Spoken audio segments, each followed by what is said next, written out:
Señoras y señores, fuerte el aplauso para Artemio López, llamado Boudou.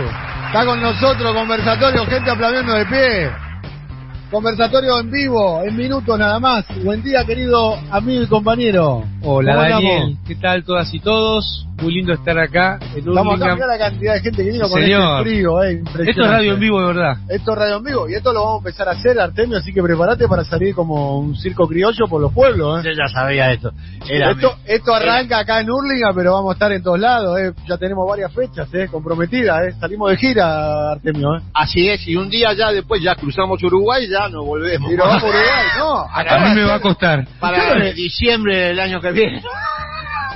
No te tenés fe. No des idea. Yo lo hago por Zoom. No, vamos todos. ¿Lo escucharon a Rulo cantando hace minutos nada más? No, señor. No sé lo que fue tremendo, ¿no?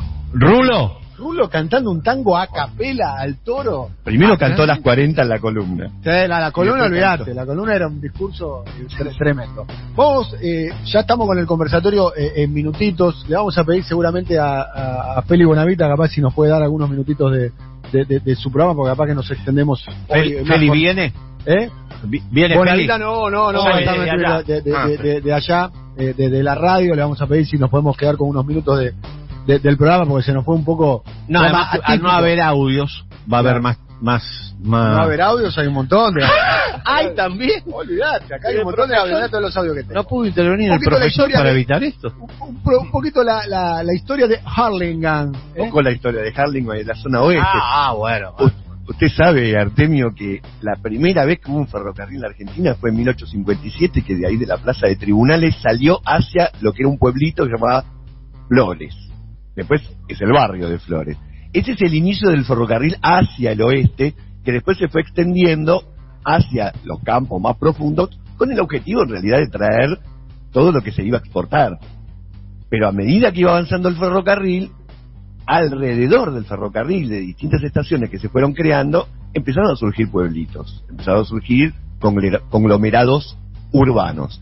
Propiamente Hurlingham, vamos a decirle Hurlingham. dejémonos de joder. Hurlingham, le decía a la profesora de inglés que no decía lo que no saben ni de aquel lado. Lo que era, entre otras cosas que se harían de pruebas, pronuncien. No sé cómo lo pronunciaba ella, pero. Vamos a decirle nunca Hurlingham, me salió. que como dije al principio, viene del término hurli, que tiene que ver con lanzamiento. ¿Por qué? Porque muchos de los ingleses propietarios de tierras o ingenieros que estaban construyendo los ferrocarriles se empiezan a asentar en barrios muy bien construidos, con casitas muy lindas, el chanchito trabajador que hacía la casita linda, pero también alrededor de eso y cerca tenían que estar las poblaciones de los trabajadores.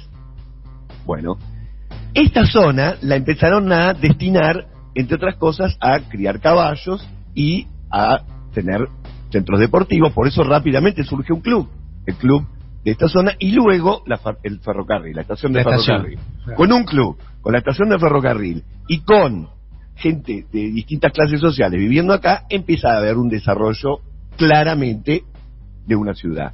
Ahora bien, este lugar, este cine, el cine obrero, qué bueno, ¿no? Ustedes saben que este era un cine en el que los obreros de la fábrica El Talar venían. ¿Dónde estaba la fábrica El Talar? Donde está actualmente el supermercado, que no sé si nombrar, muy grande, que está a Carrefour. Exactamente. Ahí estaba esa fábrica. Habían hecho aquí no solamente el cine, sino todo un centro cultural. Me estoy imaginando a los trabajadores viniendo con su familia, la mejor ropa posible, a ver las películas que solamente podían ver los porteños y que ahora podían ver también ellos, porque las películas que se daban allá... Y esto lo convirtió como centro cultural el primer intendente de Hurlingham, Juan José Álvarez. Exacto, porque esa Que le fábrica... puso el nombre Leopoldo Marechal. Esa fábrica quedó muy herida con la dictadura militar y terminó de cerrar en el 93. Por eso esa apertura, que aparte este lugar estaba en muy malas condiciones. Ahora, se terminan de separar de Moreno no solamente Hurlingham, sino otras jurisdicciones, pero lo que sí ocurrió en esta zona es que después de la llegada de lo que fue la crisis del 30, que hizo que todo el modelo agroexportador un poco entrara en decadencia, y entonces empezó otro modelo que se llamó sustitución de importaciones, que fue el gran impulso para que haya fábricas en la Argentina, y acá se instalaron varias fábricas. Fue una zona, sobre todo textil, de obreros textiles, el Talar era una fábrica textil, y fue también durante el peronismo un lugar que se desarrolló mucho con casitas obreras, casitas como valía la pena y quería Evita que fueran, casas muy dignas. Ahora, después del golpe del 55, lo que empieza a ocurrir es que esta es una zona en donde proliferó y fue muy fuerte la resistencia peronista, la resistencia obrera. Hay muchos episodios que se dan en toda esta zona. Eso no lo conocía. Bueno, estoy sorprendido por eso. ¿Por qué? Y entre otras cosas porque estaba lleno de trabajadores. Sí. Y Está todo- muy cerca de José León Suárez, ¿no? Por ejemplo, ¿no? Bueno, un cerca lugar de José fatídico para la resistencia peronista. Sí, bueno, aquí en un bar de la zona hubo también tiroteo, mataron a militantes montoneros. El día del montonero, 7 de septiembre, fue un episodio que ocurrió acá En en William un bar, Morris. en William Morris, un bar que se llamaba, no me acuerdo, capaz que La rueda de William Morris, ahí creo que muere Juan Abal Medina. Abal Medina y quién, bueno, ahora me voy a acordar. Y Ramos. Qué bueno hacer una columna con los oyentes acá que saben más que uno. La gente sabe más que nosotros. Bueno. Va a pasar varias veces esto. Y por De que nos supuesto. digan qué es lo que hay que decir. Pero estamos hablando para todos, pero Bueno, imagínate esto llevado a un gobierno, ¿no? Cuando los funcionarios no van al territorio. qué buena. Sí, bueno, claro, bueno, por eso. Imagínate. Está Iván, muy bien, territorio, bien. La gente le va Ya a metió decir. una planchadita, Amado. Arrancó con la... Empezó a rayar los autos. Uy, desde el escritorio se veía distinto. claro. Sí, sí. Bueno, por eso nosotros... ¿Esto pasa? Sí, Mirá vos. nosotros por eso estamos en la idea de salir, de sacar el programa a los barrios, a los municipios, al territorio. Esta experiencia la queremos replicar, claro. Claro, no hablen boludeces y miren las cosas que están pasando, por ejemplo. Pero bueno, la historia entonces, porque después la historia más contemporánea no la vamos a contar, pero lo que sí tenemos que decir es que durante gran parte de la segunda mitad del siglo XX, en que hay una cantidad inigualable de planes de ajuste, etcétera, etcétera, toda esta zona, Hurlingham por supuesto también, pero toda esta zona fue un lugar de resistencia. También, por eso tal vez, puedo agregar como hipótesis, en el oeste está el agite, no solamente con la música, sino también con las luchas en las calles. Muchas gracias. Vamos, Bien. profesor, con ese remate tribunero, bien. ¡Qué final! Buscando ¡Qué el final! aplauso. Qué grande el profe. Muy buena columna. Gracias, profe. Quédate, profe. Quédate acá, participa de... Nos dio mucho pie para tomar cosas del profe. Está Yo voy a muy tomar bien. dos. Dale, arranca. La destrucción de los ferrocarriles, año 90. Desindustrialización, año 90. Menem en el gobierno. El peronista que recuerda aquellos, los que recordamos aquellos años, nos habíamos dado cuenta que el peronismo se había transformado en el partido del ajuste neoliberal en Argentina y llevaba adelante todas las políticas que, entre otras cosas, el Fondo Monetario le dictaba. Luego, obviamente, tras el gobierno de Menem, se sucede el gobierno de la Rúa. Termina la obra que se había iniciado con la dictadura en el 76, tenemos la salida de la convertibilidad. Yo quiero señalar dos cosas. El peronismo tuvo dos renovaciones previas a la llegada de Néstor Carlos Kirchner. Una, esta, la de los 90, que terminó con Menem y llevó como ministro a Cavallo. Segunda, tardía, terminó con De la Rúa vía Frepaso, el grupo de los 8, y llevó como ministro a Cavallo. Las dos renovaciones llevaron como ministro al que tuvo protagonismo desde la dictadura en adelante, el superministro neoliberal de la Argentina. Por eso quiero empezar esta charla reivindicando la figura de Néstor Carlos Kirchner. El verdadero renovador del peronismo fue Néstor Carlos Kirchner. No hubo ni habrá nadie que pueda quitarle ese mérito, porque el peronismo se había transformado a través de la colonización que en su momento hizo la UCD en el 89 en un partido neoliberal. Y el FEPASO, bueno, el progresismo neoliberal ya lo conocemos, es cotidiano, incluso tiene componentes que todavía siguen vivos. Así que ese era el comentario que le quiero agradecer al profe, porque tuvo dos datos que me hicieron pensar que efectivamente el daño que uno supone se realizó durante los años 90, efectivamente en carne y hueso lo vivimos, por ejemplo, en Hurlingham. Así que bueno, Esa es la introducción que quería hacer, Bueno, Amado, no sé vos qué pensás. No, ya que introdujiste esto, la verdad que son las tensiones que sigue habiendo hacia adentro del peronismo. Así es. Lo que estamos viendo hoy es que hay una disputa con un modelo desquiciado y desquiciante, pero también hay una disputa hacia adentro de la propia coalición de gobierno. Y quiero marcar esto porque muchas veces se dice, bueno, si se critica lo que está pasando, se le hace el juego a la derecha, y claro, hay un gran comunicador social, que parece que anda por acá, que dice, hay algo peor que hacerle el juego a la derecha con la crítica, que es hacer las políticas de la derecha. Y esa es la tensión que hay hoy hacia adentro de la fuerza. Y repito, hay dos debates, es como si hubiera tres modelos, dicen algunos economistas. Uno es el modelo de financiarización, de desquicio, que implica el despojo total de la Argentina. Miren, llama la atención que los funcionarios de Macri, el propio Macri, hablen del tema del endeudamiento, uno de los temas que yo le pedía hoy a Daniel si podíamos tocar, porque la verdad es que la tarea que hizo Néstor Kirchner, la tarea que hizo Cristina Fernández de Kirchner, dejó fuera de toda duda que la Argentina tenía problemas de endeudamiento. Cero deuda con el Fondo Monetario Internacional, el 97% de la deuda con privados renegociada a plazos largos, razonables, con baja de tasa, con quita del 66%. Entonces, cuando aparece Macri, los funcionarios de Macri, diciendo, bueno, nosotros tuvimos que endeudarnos para arreglar el problema del déficit, porque primero dijeron, estábamos pagando las deudas de Cristina. Mentira, no resiste el menor análisis. Entonces inventaron el jueguito de lo que estamos pagando es un déficit oculto. Si esto fuera verdad, cosa que no es, ese déficit sería en pesos, porque el Estado argentino gasta en pesos, invierte en pesos. ¿Por qué entonces alguien debiera endeudarse en dólares para pagar un déficit en pesos? Esto demuestra que también es mentira el argumento. Y yo creo que no nos tenemos que callar con estos temas. Hace muy mal el gobierno en no dar estos debates y estas disputas. Ayer volvimos a ver al presidente presentando algunos de estos temas. Creo que es un camino adecuado, porque ¿qué le tenemos? ¿Miedo a que nos digan que hacemos un relato? Si los que están haciendo un relato falaz son los del gobierno, los que fueron parte del gobierno de Macri. Entonces no hay que tenerle miedo a la disputa pública, porque si no, terminás no representando a aquellas que te votaron y no te votaron. Y si no sos capaz de representar ese grupo, tampoco sos capaz de defender a la Argentina.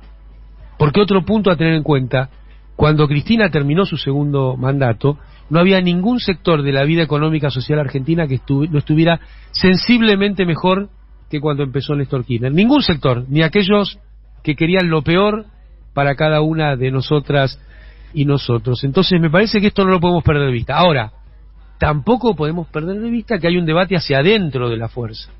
Hay un debate entre un sector que parece que piensa una Argentina vinculada a las exportaciones, vinculada a acumular reservas en el Banco Central, y que algún día esto tenga un impacto sobre la vida social de Argentina. Pero acumular reservas no se estaría cumpliendo, ¿no? Ahí va.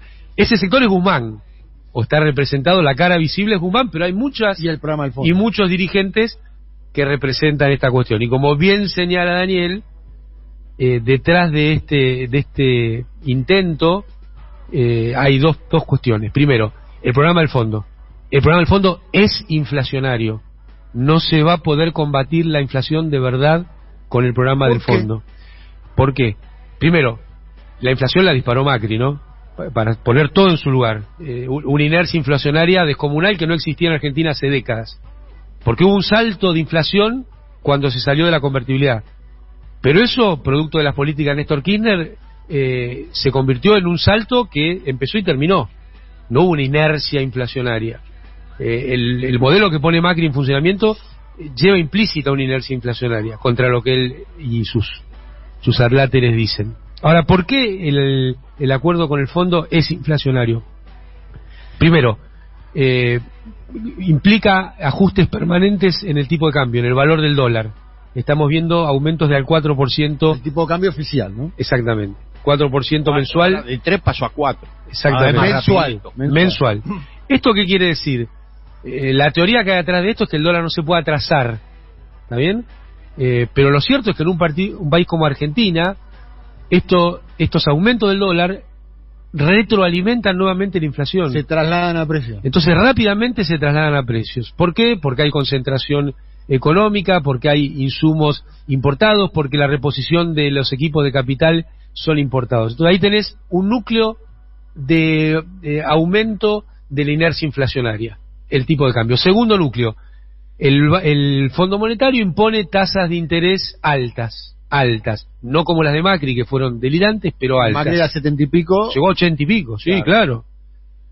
Por encima del 70 y pico. Las LEVAC, que dicho sea de paso, fueron el mecanismo que usó para financiarizar la economía, porque ustedes vieron que había un senador radical y varias más que decían que la UH se iba por la canaleta del juego, de la droga, de no sé qué más. Ernesto Sanz, vamos a pedir ahí en el estudio a ver si podemos rescatar ese audio para... Ese audio es tremendo, ¿no? Que va en línea, lo relacionamos más temprano de la mañana, de lo que dijo Rosencrantz ayer, ¿no? Ay, claro, exactamente. Qué unidad de concepción, qué lindo. Lo dijimos más temprano. Qué lindo es ser de siempre soy.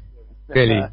Y el que fue más a fondo fue Cornejo, que dijo, no, ya vamos a plantear la secesión de Mendoza, porque nuestros valores deben ser preservados. Que son estos de Rosencrantz y de... Bueno, y el presidente del Banco Central, del Banco Nación de Macri, decía lo mismo públicamente y en televisión. ¿Cómo se van a comprar zapatillas y televisores los que no son clase alta? Exacto. Que lo además decía es una estafa González Fraga. Descomunal. Claro, la plata estaba porque se la dio a Vicentín, ¿vieron? Él decía, no se puede, esta plata no está, pero para Vicentín... Un delincuente común disfrazado de... Es raro que el Banco Nación de este gobierno no esté hablando de esto todos los días, impulsando la causa contra Vicentín. Yo me enteré del tema Vicentín por Rulo de la Torre. O sea, el periodista que más impulsó el tema y que lo puso en agenda pública fue Rulo de la Torre, a los 2 o 3 meses de asumir el gobierno, y después él informó además que era un expediente que estaba ahí, que estaba al inicio del gobierno. Bueno, ya sabemos cómo terminó Vicentín. Algunos le adjudican al episodio Vicentín un hecho importante del rumbo y la impronta del gobierno. Tipo bisagra. ¿Sí? Dicen que Vicentín, algunos suponen que fue una bisagra. Bueno. A mí me gusta ponerlo un poco más atrás, ya que nos metemos en temas ríspidos. ¿Cuál sería Yo creo que fue al día siguiente de la PASO. Al día siguiente de la PASO. Cuando gana Alberto, gana por 15 puntos. Ganó muy bien, había hecho una gran campaña, un gran esfuerzo, me parece que Cristina hizo un armado, digamos, estructural de una coalición muy bien pensado. ¿Qué pasó ahí? Y ese día se convalidó el salto evaluatorio que, ¿se acuerdan? Porque ahora Macri habla de que Alberto Fernández había, no sé, ¿qué dijo ayer? Está fuera de sí, no sé. Ahora lo ponemos, pero, está fuera de quicio. Ahora si quieren lo ponemos. Pero hubo algo ahí, una operación un poco... El que estaba fuera de quicio era Macri. Claro, hubo una operación un poco extorsiva en ese momento, porque cuando se produce el triunfo de las PASO, sale Macri, a los 2 o 3 días, dice, el precio del dólar se está disparando porque por el temor al regreso del kirchnerismo. Y pareciera ser que después sale, ¿no? Quizás, no sé si va para ese lado. Ese era el punto, sí. Sale Alberto a decir, el precio del dólar tiene que ser 60 pesos siendo candidato. Sale en el programa de Longobardi con Willy Kogan, el medio es el mensaje, ¿no? Así es. ¿A quién le hablas? Claro, el medio es el mensaje. Y pareciera ser... McLuhan. Claro. Alguien le habrá dicho que diga eso. Claro.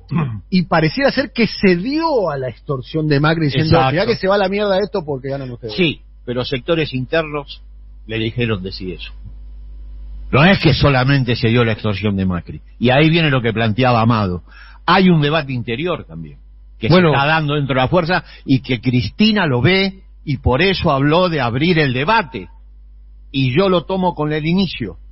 El peronismo tiene versiones de características menemistas que todavía perviven. Hay una visión dentro del espacio común del peronismo y otra visión de carácter progresista neoliberal vía Frepaso que todavía perviven. Por eso, lo que plantea Amado también se puede traducir en clave política. ¿Sí? Hay sectores de tradiciones políticas distintas conviviendo, pero que tienen una mirada social y económica distinta, no solamente que tocan más el bombo o menos. Y el kirchnerismo demostró que tiene una perspectiva totalmente distinta a esas dos. Total. Yo para terminar con lo que quería hablar, Daniel, de cuáles son los ejes inflacionarios, te agregaría que tipo de cambio, tasa de interés, y el tercero son tarifas. Que es increíble que estemos hablando de aumento de tarifas cuando ha sido la variable, uno toma los 6 últimos años, que por lejos más aumentó, por lejos, de a 1000% respecto a los salarios, respecto a las jubilaciones, respecto a cualquier variable que uno quiera tomar en cuenta. Pero decía que, Ernesto Sanz decía que la UH se va por las canaletas, y las verdaderas canaletas las terminó de cavar Macri. Las verdaderas canaletas son la tasa de interés y las tarifas de los servicios públicos. Por ahí se fue y se va el esfuerzo de las argentinas y argentinos, porque el núcleo de estos dos modelos que venimos hablando y que Artemio recién hacía énfasis, es la distribución del ingreso.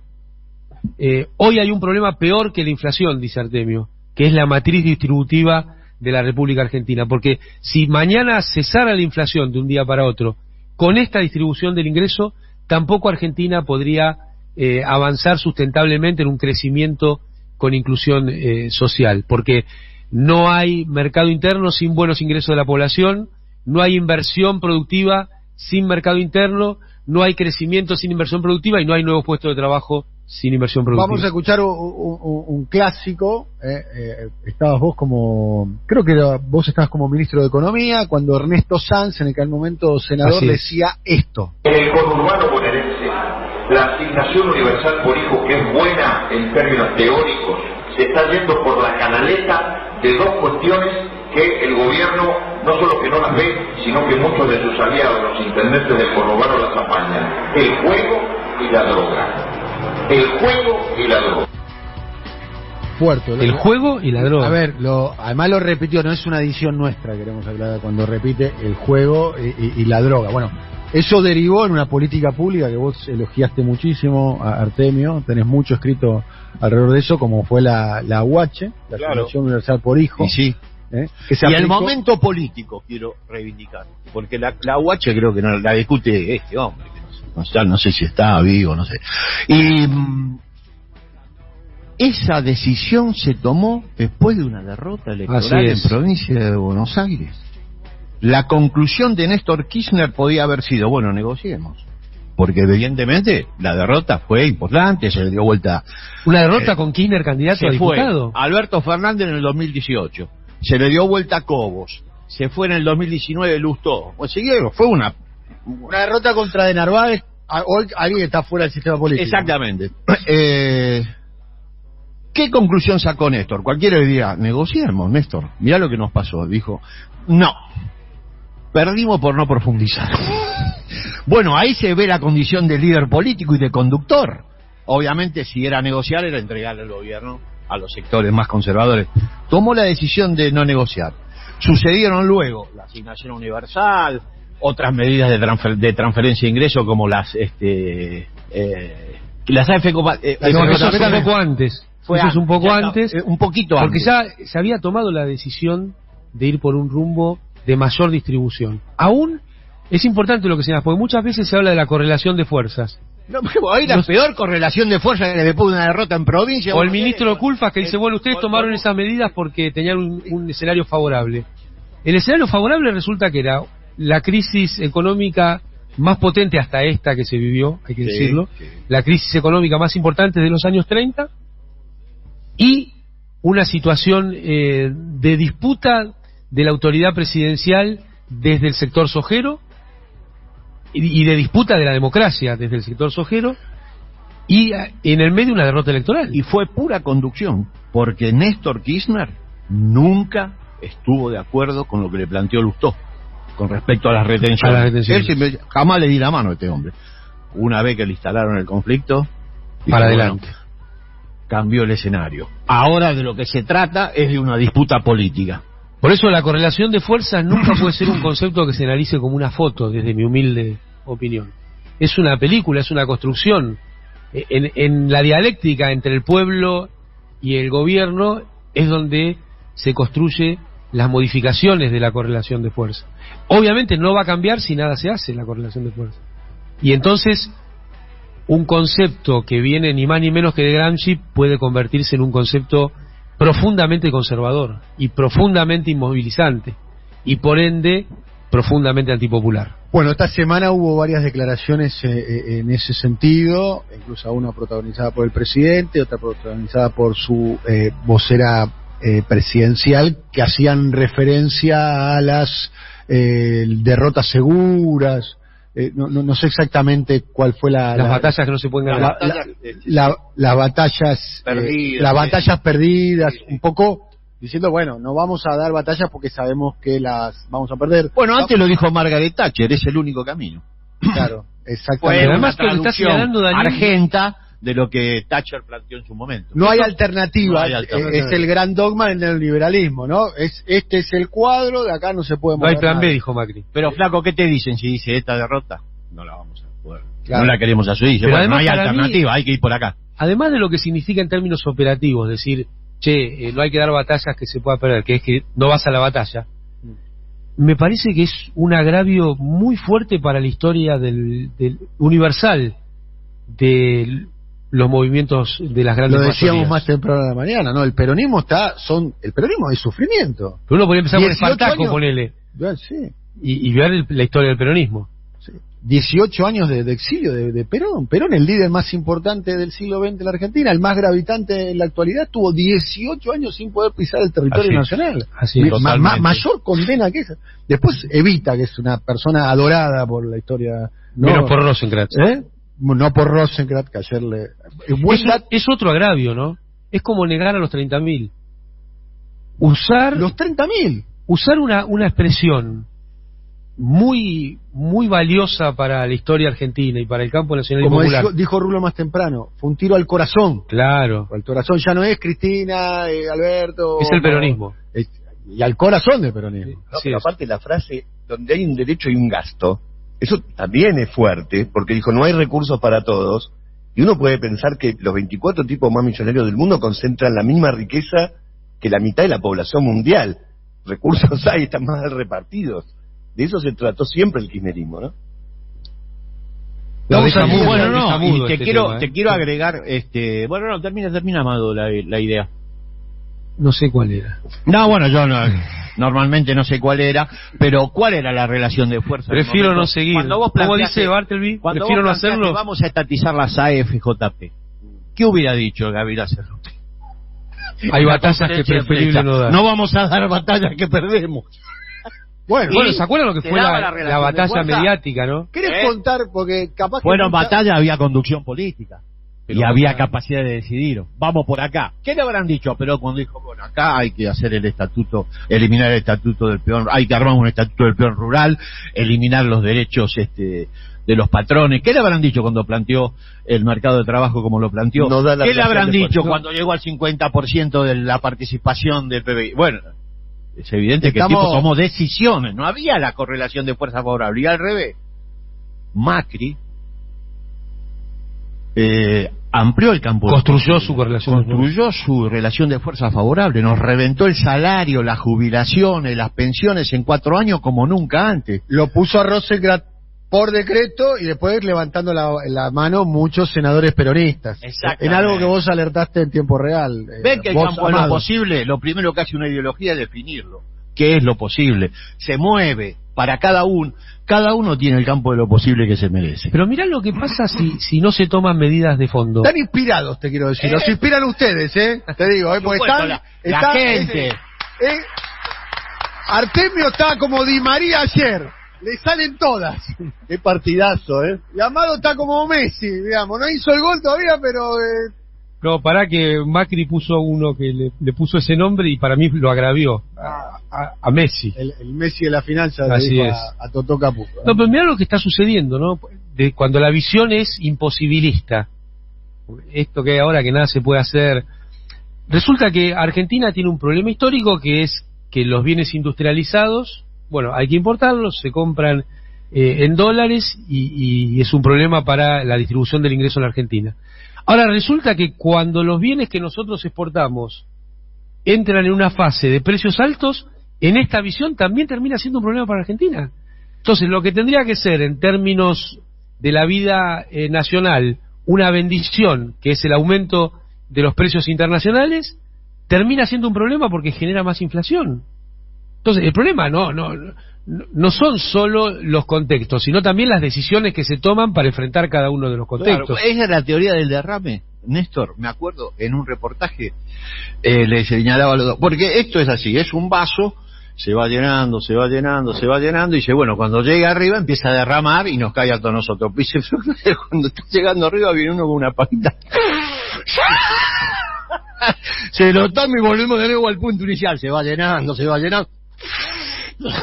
Por eso, Lula dice, a copa nunca termina de Nunca llenar. termina. Dice Lula con respecto a la teoría de nunca se llena la copa. Che, pero lo de la pajita es buena, ¿o no? Eso es una entrevista que hizo Néstor como presidente con Rodolfo Barili y Cristina Pérez, creo, ¿no? Creo que sí, no me acuerdo. En Telefe la pueden ver en YouTube. A ver, hay mucha gente que está acá, la verdad que queremos agradecer mucho a todas las vecinas y a todos los vecinos de Hurlingham, una experiencia que para nosotros la verdad que la estamos pasando genial. Muy bien. Y además cuidado, bueno, ¿no? Porque hay espacio. Muy bien, además todo, me parece que acá hay una energía muy linda, ¿no? Un poco, ayer, insisto, me contaba un amigo que es Juanjo Álvarez, que fue el primer intendente de Hurlingham, la historia de este Saludo lugar. grande para Juanjo. Y me emocionó la idea. Me dice, mira, cuando yo llegué, me decía Juanjo, dice, no había techo, me dice, recuperé ese lugar, es uno de los lugares que me siento más orgulloso del tuvo 2 mandatos los primeros 2 mandatos como intendente de Hurlingham, y queremos agradecer mucho a todas las vecinas, a todos los vecinos. Muchos seguramente lo que te voy a pedir que cuentes, Amado, ya lo escucharon o ya lo leyeron, pero nunca te vieron a vos contándolo. Contá un poco la historia de la estatización de la Administración Federal de Jubilaciones y Pensiones. La AF no es federal, ¿no? Administración de Fondos. Administración de Fondos de Jubilaciones y Pensiones, de la AFJP. Contá la historia para que la escuchen todos los que están acá y seguramente el público se renueva, los oyentes que están escuchando. Bueno, si me emociono, pido disculpas. Madura knockout. No, la verdad que nosotros, porque ahí esto que decía Artemio, la decisión, ¿no? La toma de decisiones, pero la toma de decisiones acompañada del conocimiento técnico y del conocimiento de la realidad social. Es como que para que una política pública tenga el impacto positivo que se sueña, tiene que juntar estas tres ejes. Cristina Hasta lo puso, ese momento las jubilaciones y pensiones eran privadas. Las manejaban los bancos. Así es, a través de administradoras. A través de administradoras. Y otra vez, esto fue una política de Menem, de Cavallo, aplaudida por todos los economistas que tienen voz en los medios dominantes. Y ese modelo había entrado en crisis. Claro, quería empezar por ahí justamente, porque muchas veces se piensa en el momento en que sucedió. Y tiene una historia. En la Argentina las jubilaciones estuvieron congeladas 15 años. 15 años congeladas. El ANSES fue organizado y su primer gerente fue Rodríguez Larreta, en el menemismo, como funcionario estrella del menemismo, para desaparecer. La idea es que el Estado abandonara completamente las políticas públicas de ingreso de la población. Por eso se hizo un ANSES para que desaparezca. La gente se iba a ir jubilando por el sistema privado y este sistema estatal iba a quedar cada vez más chiquito y en 20, 30 años directamente iba a desaparecer y ahí se podían cerrar todas las oficinas públicas vinculadas a que el Estado se ocupe de la cuestión de los ingresos. Esto ya lo tenía Rodríguez Larreta en la cabeza a mediados de los 90. Por eso cuando hoy lo escucha uno en la televisión, tiene que mirarle la cara, mirarle la boca, mirarle los ojos y entender que él habla de privatizar, terminar con las cuestiones del Estado presente para resolver problemas de las familias, achicar el gasto, que nosotros llamamos inversión, y en definitiva un país mucho más cómodo para los ricos, mucho más incómodo para las grandes mayorías. Eso es Larreta desde los 90. Es una cosa que no ha cambiado. Entonces, cuidado con decodificar los mensajes a través de lo que uno conoce y ha visto y la acción. Entonces, en ese contexto, no solo se estaba dando que las jubilaciones estuvieron congeladas 15 años, sino también que cada vez era más difícil jubilarse. Porque un modelo macroeconómico que produce desempleo, bueno, produce que no hay aportes y jubilaciones. Un modelo de aportes y contribuciones para jubilarse. Un modelo económico que produce desempleo, como es este modelo exportador del derrame que puso en marcha Menem, provoca que los quienes tienen que contratar trabajadoras y trabajadores cada vez tienen más laxitud para no aportar, para evadir o para eludir aquellas contribuciones que hacen a la vida legal de la Argentina. Con estos dos ejes en la cabeza veníamos estudiando que el sistema de AFJP era destructivo para la vida de nuestros adultos mayores, y empezaban a aparecer esas cuestiones de decir, bueno, hay que aumentar la edad, y fíjense qué contrasentido, ¿no? El sector que más le cuesta conseguir un trabajo son a los más jóvenes, y al mismo tiempo se le quiere poner un tapón adicional, que es que los más grandes no puedan acceder a una jubilación, convirtiendo todo el sistema en la imposibilidad de jubilarse. Bueno, con foco en el sistema previsional, con foco en la vida de las jubiladas y jubilados y de las trabajadoras y trabajadores que aportan, nosotros veníamos estudiando y haciendo números sobre la inviabilidad del sistema de AFJP en la Argentina, porque además el Estado ponía la mayoría de las jubilaciones, del porcentaje de las jubilaciones que pagaba inicialmente este sistema. Así que eso lo veníamos trabajando muy fuerte. El año 2007 se hizo una prueba piloto con la posibilidad de cambiar de régimen. Esto muchas veces no es devolver al régimen régimen de reparto. Ahí hay una presión, un paso previo, ¿no? Muy fuerte, claro. Y el gran paso previo para mí fue la moratoria de Néstor Kirchner 2006-2007, donde Argentina, porque el corolario de todo esto que trataba de explicarles medio desordenado antes, es que durante el gobierno de Néstor Kirchner fue la primera vez que hubo menos jubilados un año que el año anterior. El primer año de Néstor Kirchner, que todo esto traía una inercia, se jubilaban menos personas que las que fallecían con una jubilación. Entonces ya no en porcentaje, sino en número absoluto, empezaba a haber cada vez menos jubiladas y jubilados.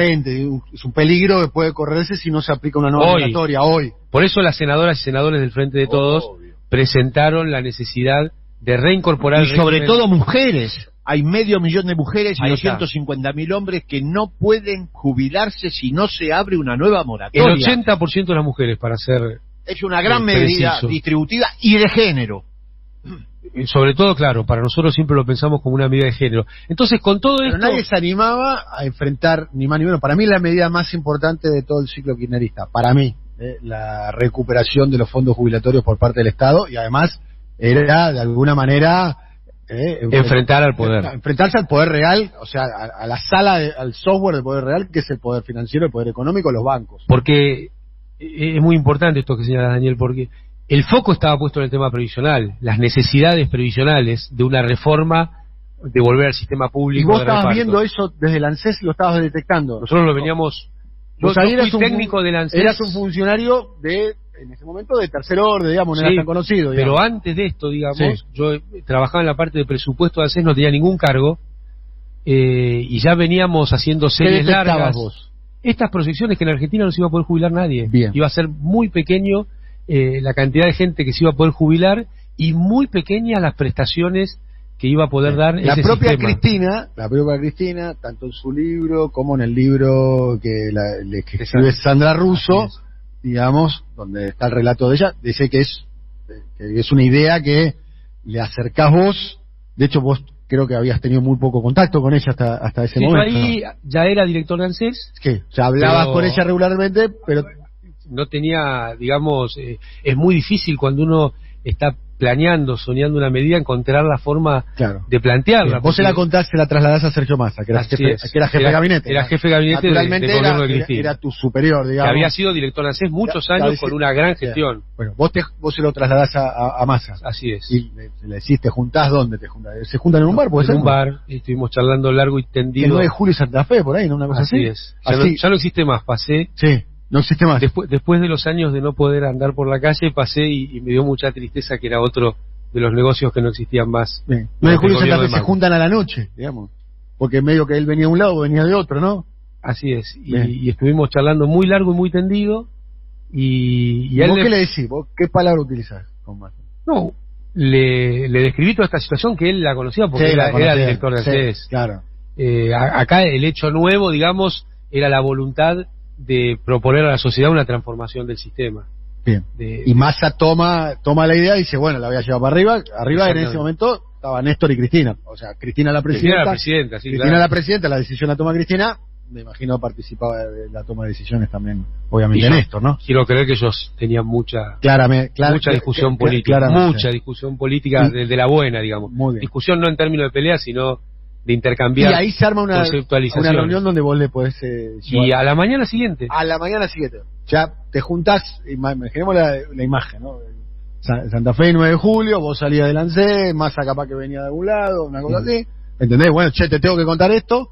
Vos le trasladás esa idea. Porque era el momento, además, en que se había hecho una mesa de crisis en jefatura de gabinete, porque era la crisis de la subprime. ¿Se acuerdan? 2008, 2009. Claro. Cuando el mundo se caía a pedazos. De hecho, es la expresión que utiliza Cristina, ¿no?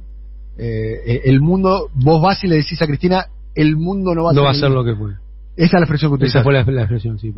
¿Eso es en Olivos o en Casa de Gobierno? Porque si no vamos a hacer la serie, necesitamos la locación, ¿viste? En Olivos por la mañana. El Olivos por la mañana. Así es. Bien. Cristina trabajaba desde muy temprano y hasta muy tarde en los distintos lugares que un presidente puede hacerlo, ¿no? Muy bien. ¿Esa reunión estás vos? Además, con una precisión de números y una demanda y una pedido de justificación de cada número. Lo de para Cristina, que justifiques cada una de las medidas. Lo de Cristina como presidenta realmente es muy emocionante porque... Cuentan que tiene un grado de obsesión por el dato y la precisión. Con cada número, con cada idea... requiere... Vos habías llevado estudiado, me imagino. Sí, por supuesto, porque además, como te decía esto, porque uno dice, bueno, fue una charla de una noche, son años de elaboración de un concepto. Vos llegaste a la conclusión de hay que tomar esta medida. Ese es el momento en el que abreva, digamos... El famoso, se te abrió el arco, estaban dadas las condiciones para. Bien. Así es. ¿Y esa reunión cómo estás vos, está Massa? Sí, la contó Cristina, así que yo no tengo... Sí. Bueno, contala. Estaba Cristina sentada en su escritorio y estaba Sergio sentado del otro lado y me hacen pasar y... Bueno, tenía una silla al lado de la de Sergio y dice, bueno, acá Sergio dice que tenés... Acá no une una mosca, están escuchando todo, ¿no? ¿Estabas nervioso? Obviamente. ¿Habías estudiado? Obviamente. Más nervioso me parece que estaba más. Le dije que está encendido, Artemio. No, bueno, porque uno... ¿Cómo es la reunión esa? Cuando uno tiene que hablar con la máxima autoridad y que tiene tiempo acotado, que tiene la atención en muchos temas, en muchos frentes, ser presidente de la República Argentina no es broma, ¿no? Y presidenta mucho menos, porque encima tenés ataques también de género, pero en el menor tiempo posible poder desarrollar la máxima conceptualización. ¿Es verdad que Massa dice a Amado se le ocurrió una locura?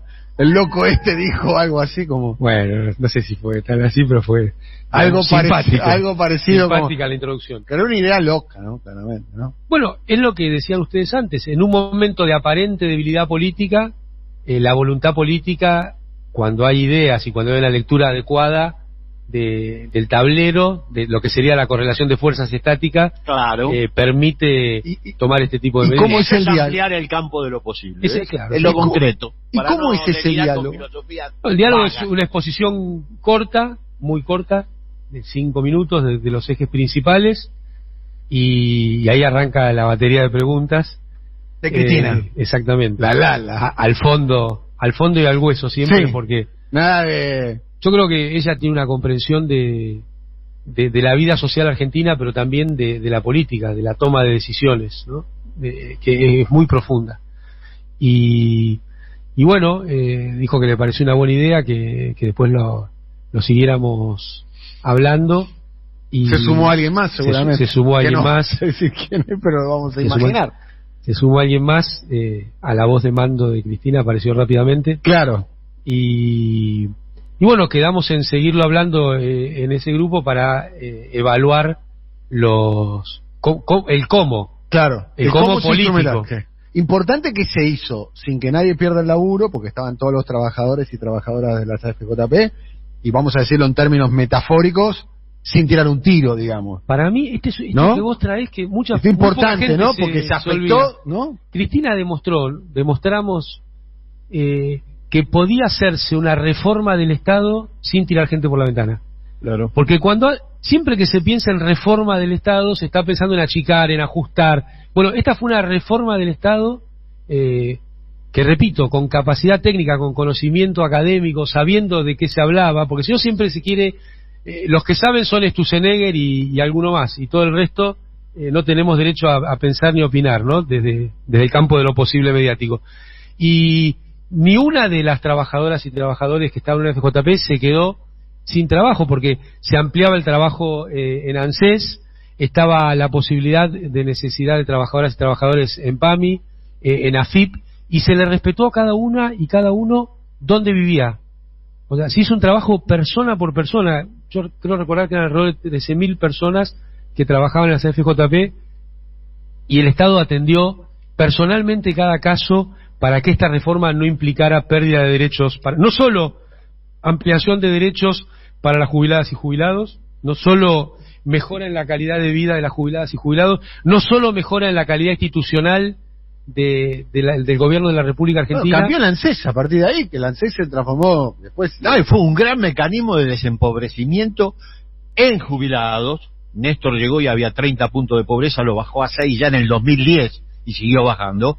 Una cobertura del 60% lo llevó al 97 Cristina, sino que como el jubilado muchas veces es el que aporta el salario central del hogar, la mejora en la cobertura, el haber más jubilados y los aumentos sistemáticos hicieron que Néstor Kirchner y Cristina Kirchner desempobrecieran al equivalente de toda la provincia de Buenos Aires. Así es. Eso no se dice. Tomaron 54 puntos de pobreza y terminaron en 20. Es una cosa increíble. Cuando Perón vivía, había 6 puntos de pobreza. Llegaron los liberales y nos llevaron a 54. 2 puntos de indigencia. Los liberales nos llevaron a 27.6. Eso, el único gobierno que logró hacer en todo el ciclo, del 76 hasta el 2003, fue el de Néstor Carlos Kirchner y Cristina Kirchner. Es indiscutible. Lo que pasa es que, bueno, tenemos una situación de comunicación compleja. Y uno de los grandes mecanismos de desempobrecimiento fue el que llevó, el que ideó Amado, y la decisión política de Cristina y de Néstor es llevarlo adelante. Por eso es tan importante un técnico. Bueno, ¿se me escucha? Vamos en el tramo final. La verdad que estuvo muy bueno todo esto. Gracias a todos los que vinieron acá al Centro Cultural. Vamos a hablar un poquitito, a preguntarle de dónde vinieron. A ver acá, compañero. ¿De dónde vino? Nombre y colegio. Leonel, vecino de la Ferrere. ¿Colegio? Colegio. Ay, se olvidó el colegio. Bueno, ¿dónde vino usted, maestro? Acá de T6. Muy bien. ¿Le gustó la actividad? Sí, como siempre. ¿Habrá la posibilidad que salguemos por otros distritos y demás o no? Sí, con los compañeros, esto es una... La rompió Artemio. Artemio la rompió. Sí. Artemio está en estado de gracia. ¿Nombre y colegio, compañero? Alejandro, Bellavista. Hoy vino con Barbie. ¿Son oyentes del programa, no? ¿En serio? Todos los días. En realidad arrancamos, buen día a todos, arrancamos viendo a Eve en Canal 7 los sábados a la mañana, después subimos de La Salmona y ya nos enganchamos con todo, y bueno, a la mañana es sagrado, a las 7 arrancamos con el arranque. Con Nico Márcico y Flavia May. Con Nico, después el pase. Muy bien. Muchas gracias. Vuelve La Salmona, el programa de radio de Eve, vuelve La Salmona. Bueno, más gente que se está acercando. Caballero también vino acá a ver el programa. Sí, vivo acá en Hurlingham, yo vivo a 10 cuadras de la estación. Bueno, ¿qué le pareció la actividad? Muy bueno, muy bueno. La actividad. Bueno, te quiero pedir que cuando hables con el intendente, te pregunte por el aeropuerto, por favor. Pues el aeropuerto, ¿a favor o en contra? Contra. Entonces, bueno, lo tenemos que preguntar. Después te comento. Después nos comenta el tema del aeropuerto. Bueno, les agradezco mucho a todos ustedes que vinieron acá al Centro Cultural. Gracias a todos. Muchas gracias. Usted también acá es vecino de T6, de Hurlingham. De Hurlingham, no nacido, pero casi criado, 64, 65 años, profesor de las 3 escuelas técnicas de acá de Hurlingham y esperando jubilarme. Muy bien, ojalá que la jubilación sea buena. ¿Le gustó la actividad, sí? Yo siempre los escucho, desde hace muchos años te sigo a vos, los sigo a todos, en las radios, en diferentes radios que has estado, en la televisión, Muchas gracias por acompañar, amigo. 530 es la radio de mi corazón. Está muy bien, ¿eh? ¿Cómo está la 530? Está fuerte la 530. La radio de las madres. La radio de las madres, le mandamos un beso grande a Eve. Ahora nos vamos a sacar una foto, la típica. Sacamos una foto, los integrantes del programa con todo el público. No sé si nos está escuchando Feli Bonavita. Yo no tengo auriculares, querida Feli, así que todo tuyo mientras me pongo los auriculares. No sé si estás ahí, Feli. No está ahí. Pensé que estaba ahí. Bueno, tramo final, querido amigo y compañero Amado. Mirá qué lindo, linda Hermoso, energía, además se generó acá en Hurlingham. La verdad, divino. Muchas gracias. Muchas.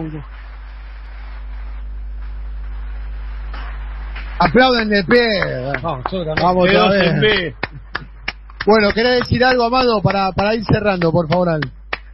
No, que los tiempos son recontra difíciles en términos económicos, en términos políticos, en la vida diaria, pero no hay que bajar los brazos y no hay que darse por vencido ni aún vencido, como decía el poeta.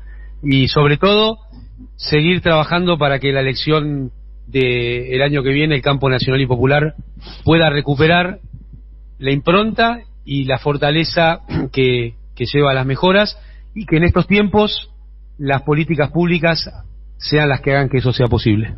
Gracias, querido Amado. Artemio, para ir cerrando, hoy te vi muy inspirado. No, voy a ser bien cortito. Hay 2023, en el 2021 la gente no votó a la coalición de derecha, se quedó en la casa antes de que darle el voto a Macri. Tenemos que crear las condiciones para que los que nos votaron en 2019 vuelvan, y están dadas en la perspectiva que señalaba Amado. Hay 2023, las posibilidades están abiertas, tenemos que todos presionar para que efectivamente volvamos a el camino que nos llevó a tantos triunfos del 2013 en adelante, que es mejorarle las condiciones de vida a la gente. Y después les quiero decir que tienen suerte ustedes de Hurlingham, porque tienen un gran intendente, así que los quiero felicitar a ustedes. Gracias, querido Artemio.